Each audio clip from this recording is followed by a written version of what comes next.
Hey, Assalamu alaikum and welcome back to Pakistan Defense Analysis. कल 14 मई 2026 को Pakistan army and rocket force command की जानिब से फतेह 4 ग्राउंड लॉन्च क्रूज मिसाइल का successful training fire या training test conduct किया गया।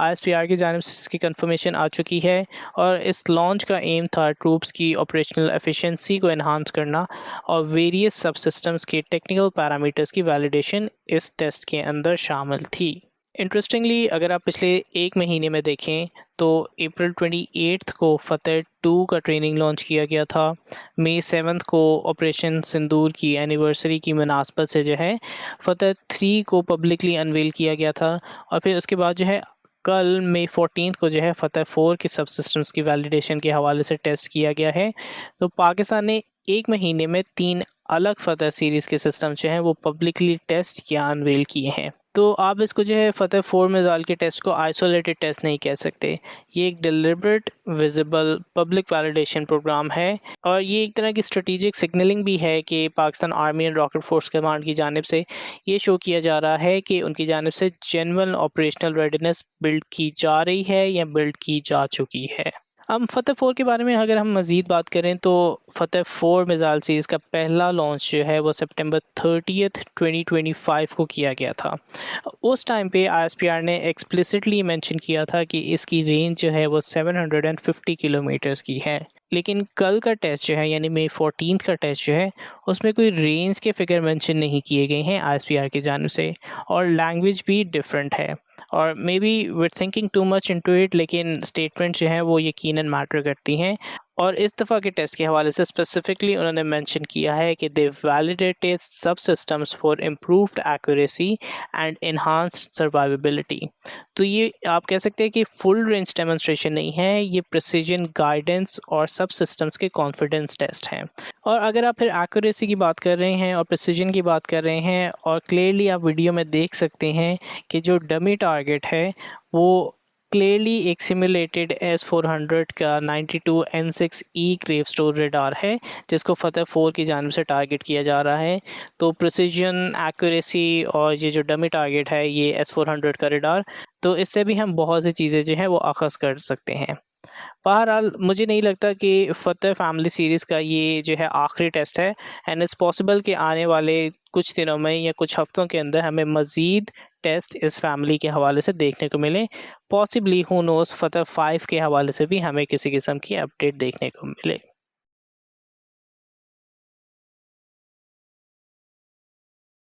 So this was one of the stories जिसके बारे में मैं बात करना चाह रहा था, लेकिन अनफॉर्चुनेटली मैं इसकी इतनी डेप्थ पे नहीं बात कर सका था। और वो थी कि जब जॉइंट सर्विसेज प्रेस कॉन्फ्रेंस की गई थी ऑपरेशन सिंदूर की एनिवर्सरी में,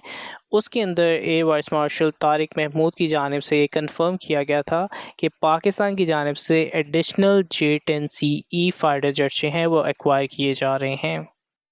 जस्ट फॉर द कंफर्मेशन, अभी के लिए 36 J-10C फायर जेट्स का ऑर्डर जो है पाकिस्तान की जानिब से चाइना को दिया गया है और मई 2025 तक जो है 20 J-10CE जो है पाकिस्तान को डिलीवर किए जा चुके थे, जिनमें से बाकी की डिलीवरी जो है इस 2026 के अंदर स्केड्यूल है। यानी पाकिस्तान का जो इनिशियल ऑर्डर था वो कंप्लीट होने वाला है और अभी के लिए जो है पाकिस्तान के पास 36 J-10C होने वाले हैं। अब एडिशनल कितने J-10CE पाकिस्तान एयरफोर्स की जानिब से ख़रीदे जाते हैं, ये नंबर तो एयर वाइस मार्शल की जानिब से स्पेसिफाई नहीं किया गया, लेकिन इंटरनेट टॉक्स के हवाले से या अगर आप डिफरेंट चीज़ों को स्टडी करें तो ऐसा कंसिडर किया जाता है कि 60 से 70 एडिशनल J-10CE फायर जेट जो हैं पाकिस्तान की जानिब से एक्वायर किए जा सकते हैं। बट मैं स्टेटमेंट को फ्लैग भी करता हूँ बिकॉज अभी इस सवाल से कोई कंफर्मेशन मौजूद नहीं है। बट डिस्पाइट द फैक्ट कि कितने फाइटर जेट्स पाकिस्तान की जानिब से ख़रीदे जाते हैं, ये चीज़ कि पाकिस्तान की जानिब से मज़ीद J-10CE ख़रीदे जा रहे हैं, ये बहुत ज़्यादा सिग्निफिकेंट है और मैं इस हवाले से स्पेसिफिकली बात करना चाह रहा था। और इसकी नंबर ऑफ़ रीज़न्स हैं जिसके बारे में हम बात करते हैं। इनमें से पहली वजह जो है वो अब एक कॉम्बैट वैलिडेशन है। J-10CE फाइटर जेट ने ऑपरेशन सिंदूर में एक्चुअल कॉम्बैट में पार्टिसिपेट किया है। तो एक ऐसा प्लेटफॉर्म जिसने जो है अपने आप को मनवाया है एक प्रूवन कॉम्बैट प्लेटफॉर्म के तौर पे, तो कॉम्बैट प्रूवन प्लेटफॉर्म का एक्सपैंडेड ऑर्डर जो है वो डॉक्ट्राइनली भी स्ट्रेट फॉरवर्ड डिसीजन लगता है। इसकी दूसरी वजह जो है वो क्वांटिटेटिव मास है। क्यूआ के अंदर ये मेंशन किया गया है और एक तरह से करेक्ट है कि नेक्स्ट जनरेशन फायर जेट चाहे कितना भी कैपेबल हो, आपको क्वांटिटेटिव मास की ज़रूरत पड़ती ही रहती है। फिफ्थ जनरेशन फायर जेट जो है अभी के लिए उस तरह की सर्विसेज आपको नहीं प्रोवाइड कर सकता जो कि J10CE की जानिब से प्रोवाइड की जा सकती हैं और जो कि क्वांटिटेटिव मास के अंदर जो है ख़ुद को बहुत अच्छे तरीके से मनवा सकता है। पाकिस्तान एयरफोर्स को फोर्थ जनरेशन या 4.5 जनरेशन फायर जेट की फ्लीट में डेप्थ चाहिए होगी, तो वो डेप्थ जो है वो J10CE प्रोवाइड करने में बहुत अहम किरदार अदा कर सकता है। और इसकी तीसरी वजह जो है वो टाइमलाइन सिग्नलिंग है। उसी प्रेस कॉन्फ्रेंस के अंदर जो है एयर वाइस मार्शल की जानिब से मेंशन किया गया था कि J35AE के लिए इनिशियल कोलैबोरेटिव मैकेनिज़्म जो है वो कंफर्म किया गया है। अभी कॉन्ट्रैक्ट नहीं है, डिलीवरी डेट या इस तरह की कोई चीज़ उन्होंने मेंशन नहीं की है, लेकिन ये इंपॉर्टेंट टू रिमेंबर है कि उन्होंने J35A के हवाले से इनिशियल कोलैबोरेटिव अप्रोच का भी इजहार किया है। अभी ये फुल स्केल्ड परचेज़ के हवाले से इस तरह की कोई चीज़ उन्होंने मेंशन नहीं की है। तो जो गैप J35 के परचेज़ से लेके अभी के दरमियान में मौजूद होगा, उसको फिल करने के लिए भी J10CE जो है वो एक बहुत अहम किरदार अदा कर सकता है। ओवरऑल अगर मैं इस बारे में कहूँ तो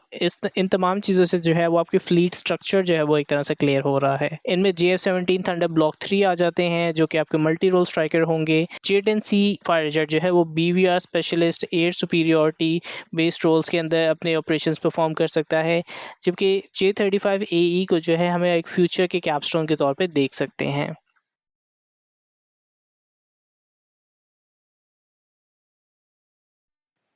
So recently I came across one of those tweets on Twitter या X पे, जिसके अंदर ये मेंशन किया गया था कि पाकिस्तान के परचेज़ किए जा रहे हैं या पाकिस्तान के मुमकिना कान TFX ऑर्डर का जो पहला ऑर्डर होगा उसके अंदर टर्की के इंडिजिनस बनाए जा रहे engine TF3500 indigenous Turkish engine का इस्तेमाल किया जाएगा as compare to general electric के F110 इंजन की जगह पे। नीडलेस टू से कि अभी इस हवाले से कोई कंफर्मेशन मौजूद नहीं है, इवन टू द फैक्ट कि अगर इस हवाले से किसी किस्म की प्रोग्रेस पाकिस्तान की जानिब से ऑफिशियली की भी गई है, उस हवाले से अभी कोई इन्फॉर्मेशन पब्लिक नहीं है, लेकिन ये इन्फॉर्मेशन यकीनन इंटरेस्टिंग है और इसके हवाले से जो है बहुत स्ट्रॉन्ग केस भी बनाया जा सकता है। इसमें जो सबसे अहम फैक्टर है वो ऑब्वियसली जो जनरल इलेक्ट्रिक के F110 के एक्सपोर्ट लाइसेंसेस है, वो हमें ऑब्वियसली उस टाइम के हवाले से देखना पड़ेगा कि जियोपॉलिटिकल सिचुएशन क्या होती है, लेकिन उसमें सबसे अहम वाक़या रिसेंटली जो हमें देखने को मिला है वो ये कि टर्किश T-129 अटैक हेलीकॉप्टर के इंजन्स जो थे उसका एक्सपोर्ट लाइसेंस जो है पाकिस्तान को नहीं दिया गया था, जिसकी वजह से वो हेलीकॉप्टर जो है पाकिस्तान की जानिब से कभी ऑपरेट ही नहीं किए गए थे। टर्की की अपनी डायरेक्शन भी जो है थोड़ी सी इसी साइड पे जाती हुई दिखाई दे रही है और वो किसी एक सिंगल इंजन पे जो है वो रिलाई नहीं करना चाह रहे और इन केस फ्यूचर के अंदर यूएस की जानिब से ये इंजन सस्पेंड किए भी जाते हैं और टर्की के केस में भी ये जो है ट्रू हो चुका है जब F-35 लाइटनिंग फायर जेट के परचेज जो है उनके लिए सस्पेंड कर दी गई थी और उनके लिए तैयार किए गए F-35 जो हैं वो कभी टर्किश एयरफोर्स का हिस्सा नहीं बने थे, तो उनके लिए भी ये एक रियलिस्टिक क्वेश्चन है। तो इस हवाले से वो भी अपने इंडिजिनस इंजन पे रिलाई करना चाहते हैं, but it's also important to remember कि इस इंजन को मैच्योर होने में टाइम लगेगा और ऐसा एस्टिमेट किया जाता है कि 2032 से पहले पहले जो है ये इंजन TFX के अंदर एक मैच्योर वे में इस्तेमाल नहीं हो सकता। तो given this information it is highly likely कि अगर पाकिस्तान एयरफोर्स की जानिब से TFX के अंदर टर्की के बनाए हुए इंडिजिनस इंजन का इस्तेमाल किया जाता है तो मुमकिन तौर पे वो 2032 से पहले पहले पाकिस्तान की एयरफोर्स फ्लीट में शामिल नहीं होने वाले। इसी को अगर मैं TF35,000 इंजन के साथ डायरेक्ट करूं तो जो टाइमलाइन इस इंजन के हवाले से दी जाती है वो ये कि 2026 के अंदर जो है इसकी अर्ली ग्राउंड टेस्टिंग की जाएगी, 2027 में इसकी प्रोटोटाइप प्रोडक्शन स्टार्ट होगी, 2029 में इसकी हाइब्रिड टेस्टिंग की जाएगी, फिर उसके बाद एक TF35,000 इंजन जो है एक जनरल इलेक्ट्रिक के F110 इंजन के साथ कान TFX के अंदर इस्तेमाल किया जाएगा और फिर 2032 के अंदर जो है प्रॉपरली कान के अंदर दोनों TF35,000 इंजन जो है इस्तेमाल किए जाएंगे और इसकी इंटीग्रेशन के हवाले से काम किया जाएगा। पर्सनली मैं इस बारे में क्या सोचता हूँ, ऑब्वियसली मेरा हमेशा इस चीज़ पे फोकस रहा है कि पाकिस्तान को भी अपने इंडिजिनस इंजन के हवाले से हमेशा फोकस करना चाहिए, और ये टर्की की जानिब से जो उनका इंडिजिनस इंजन बनाया जा रहा है, हम जानते हैं कि पाकिस्तान के कुछ इंजीनियर्स, कुछ पर्सनल जो हैं इस TFX प्रोग्राम के अंदर इन्वॉल्व हैं। तो यकीनन ये एक चीज़ है जो पाकिस्तान की इवन इंडिजिनस इंजन की प्रोडक्शन में भी शायद किसी अहमियत की हामिल हो।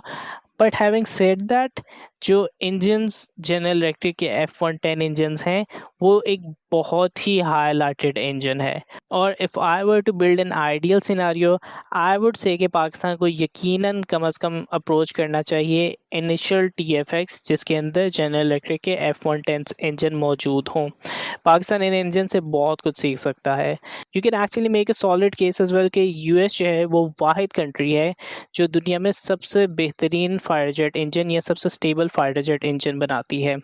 रशिया के इंजन जो है यकीनन बहुत पावरफुल हैं, लेकिन उनको सर्विसिबिलिटी के हवाले से मसलों का सामना रहता है। चाइना भी इस टाइम पे जो है यकीनन उसने बहुत पावरफुल इंजन्स बनाए हैं, लेकिन उसको प्रूव जो है लॉन्गर रन में किया जा सकता है। आज से 10 साल बाद या 10-15 साल बाद जो है ये प्रॉपर्ली कंसिडर किया जा सकता है कि येस, चाइना के बनाए हुए इंजन्स जो हैं वो पावरफुल भी हैं और रिलायबल भी हैं। और इन दो ममालिक के अलावा जो है ऐसा कोई मुल्क नहीं है जो कि इवन इस कंपैरिजन में भी आए। यस, दूसरे ममालिक की जानिब से भी इंजन बनाए जा रहे हैं, लेकिन जो लीग इन तीन ममालिक की जानिब से ऑपरेट की जाती है वो इनसे नीचे वाली कंट्रीज़ के मुकाबले में बिल्कुल ही डिफरेंट है। So personally I would love कि पाकिस्तान की जानिब से जो है अगर ये इंजन हासिल किए जाते हैं और TFX के अंदर इन इंजन्स को इस्तेमाल किया जाता है, और उसके साथ साथ I am stretching a little bit, लेकिन